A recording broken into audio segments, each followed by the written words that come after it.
खुदावन यीशु के पाक मुबारक अजीज़ नाम में आप सबको मेरा सलाम पहुँचे अजीज़ों। मैं उम्मीद करता हूँ आप और आपके घराने सब खैरियत से हैं। अजीज़ों, आज मैं कलाम की कुछ सच्चाइयाँ आपसे शेयर करना चाहता हूँ और मैं आपकी तवज्जो लगाना चाहता हूँ मरकज़ 6 बाब और उसकी 6 आयत में, जहाँ पर लिखा है खुदावन यीशु मसीह के बारे में, और उसने उनकी बेएतकादी पर ताज्जुब किया। जी हाँ अजीज़ों, यीशु ने ताज्जुब किया। He was amazed, he was marveled, he was astonished.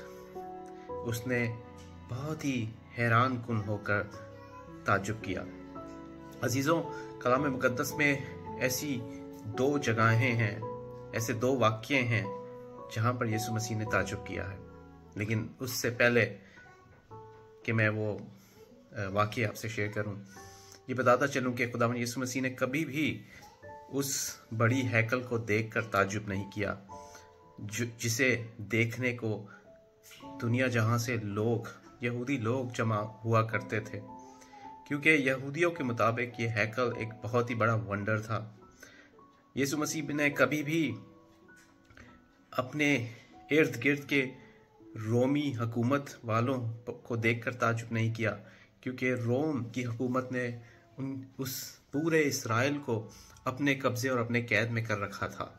यीशु मसीह ने कभी भी इस बात का ताज्जुब नहीं किया कि उस दौर में जब वो इस दुनिया पर और इस्राएल में रह रहा था तो उसने बहुत सारे रब्बियों से मुलाकात की थी, लेकिन किसी भी रब्बी या किसी भी ऐसे शख्स की हिकमत पर उसने ताज्जुब नहीं किया। लेकिन ताज्जुब किया तो सिर्फ दो जगहों पर, और उनमें से पहली उन दोनों जगहों में जो है वो अजीज़ों, जी हाँ अजीज़ों, ये दो जगहें जहाँ पर यीशु मसीह ने ताज्जुब किया, जहाँ वो बहुत हैरान हुआ, इन दोनों जगहों का ताल्लुक ईमान से है अजीज़ों। पहला ताज्जुब जो यीशु मसीह ने किया वो उस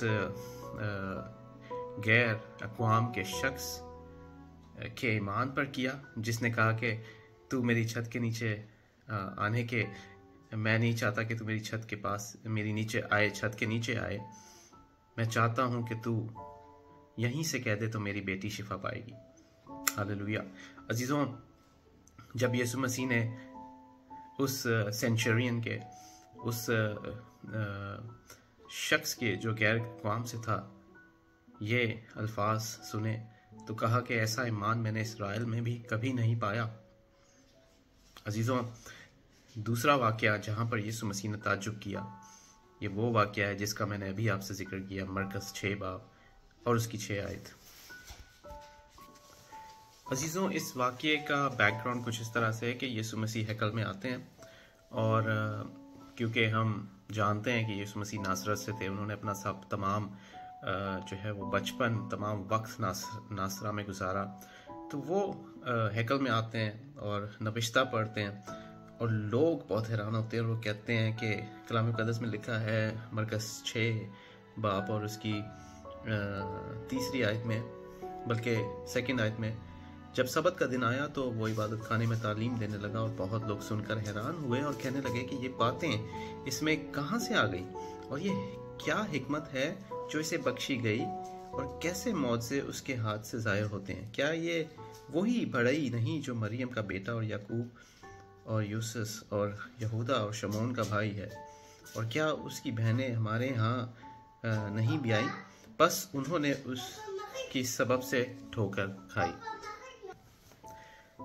अजीज़ों, उनकी बेइत्कादी और उनके बेईमान नाईमान होने की वजह से यीशु मसीह ने वहाँ पर कुछ मौजज़े नहीं किए, बल्कि कुछ लोगों पर हाथ रखा और उन्होंने शिफा पाई, लेकिन वो मुकम्मल तौर पर जो है वो अपना काम नहीं कर सका। उसने बहुत ताज्जुब किया, उसने थोड़े से बीमारों पर हाथ रखकर उन्हें चंगा किया। अजीज़ों, आज भी खुदावंद ताज्जुब करता है, और ये मैसेज जो मैं आपके सामने शेयर कर रहा हूँ, ये मैं बेईमानों के लिए नहीं बल्कि हम ईमानदारों के लिए है, मेरे लिए और आपके लिए। अजीज़ों, हम देखते हैं कि मसीही ज़िंदगी में हमें मुख्तलिफ़ किस्म के अनबिलीव्स या मुख्तलिफ़ किस्म के वजूहात मिलती है जिसकी बिना पर हम खुदावन पर 100% तवक्कुल नहीं करते। सबसे पहला फॉर्म ऑफ अनबिलीफ ये है कि हम ये जानते हैं और हमने ये आयत बहुत बार अपनी ज़िंदगियों में पढ़ी भी है कि हर चीज़ खुदा से मोहब्बत रखने वालों के लिए भलाई पैदा करती है। लेकिन ये वर्स जब हम पढ़ते हैं, उसको पढ़ना एक अलग बात है और इसे अपनी ज़िंदगी में लेना एक अलग बात। अजीज़ों, जब हम ज़िंदगी की परेशानियों से गुजरते हैं या कभी कभार हम ऐसी सिचुएशंस में मुब्तला होते हैं तो हम क्वेश्चन करते हैं खुदा से कि क्या खुदा तूने हमें छोड़ दिया है, या क्या खुदा हमें किसी किस्म की सज़ा दे रहा है। ये फॉर्म ऑफ अनबिलीफ दुरुस्त नहीं अजीज़ों, और ये रवैया दुरुस्त नहीं। दूसरा फॉर्म ऑफ अनबिलीफ जिसे मैं कहता हूँ कि मिसट्रस्ट ऑफ गॉड्स फेथफुलनेस, खुदा की वफादारी पर ट्रस्ट ना करना, शक करना। अजीज़ों, खुदा के कलाम में हमने बहुत बार ये आयत भी पढ़ी है कि never will I leave you, never will I forsake you. मैं तुझे कभी तन्हा नहीं छोड़ूंगा। मैंने तुझे अपने दाएं हाथ से संभाला है, बचाया है, प्रोटेक्ट किया है, और उसका फजल हमारे लिए काफ़ी है। लेकिन ये सब वर्सेस हम पढ़ते हैं, लेकिन हम उसके मायने अपनी ज़िंदगियों में अफसोस के साथ लेते नहीं हैं, और ना ही इन आयातों को जो है वो अपने अंदर जज्ब करते हैं। जब परेशानी या जब डिप्रेशन या जब सिचुएशंस आपके कंट्रोल से बाहर होती हैं, तब हम सोचते हैं और फौरन उस एनिमी को, उस दुश्मन के हवाले अपनी तमाम सोचों और ख्यालों को कर देते हैं। हम सरेंडर कर देते हैं शैतान को फौरन से, और डाउट में आ जाते हैं कि नहीं, खुदा शायद अब मेरी नहीं सुनेगा। अजीज़ों, एक तीसरा फॉर्म ऑफ अनबिलीव है अ प्रेयरफुल लाइफ। अजीज़ों, खुदा हमारी प्रेयरफुल लाइफ, प्रेयरफुल यानी कि दुआ को ज़िंदगी बहुत ही कमज़ोर है, और ये आप और मैं बहुत अच्छी तरह इस बात से वाकिफ़ हैं। अजीज़ों, हम दुआ करते हैं लेकिन हम समझते हैं कि शायद खुदावंत ये दुआओं को नहीं सुन रहा। याद रखें अजीज़ों, God is a very good mathematician. He remembers every single thing what you speak up from your mouth. अजीज़ों, खुदा हमारी दुआओं को और इल्तिजाओं को हमेशा सुनता है, लेकिन अपने वक्त पर। लेकिन उसके बावजूद भी हम ये सोचते हैं, एक हस्बैंड ये सोचता है कि शायद उसकी वाइफ कभी कन्वर्ट नहीं हो सकेगी। एक वाइफ सोचती है कि शायद कभी उसका हस्बैंड एक सही राह पर नहीं आ सकेगा, एक अच्छा हस्बैंड नहीं बन सकेगा। एक संडे स्कूल टीचर अपने बच्चों को हर संडे पढ़ाते हुए ये सोचता है कि शायद इन बच्चों को स्टडी कराना फजूल है और ये बच्चे कभी बदलेंगे नहीं। अजीज़ों, हमारी दुआएं और इल्तिजाएं और मिन्नतें ज़रूर काम करती हैं, लेकिन उन्हें खुदा के वक्त और खुदा के टाइम पर काम करने दीजिए।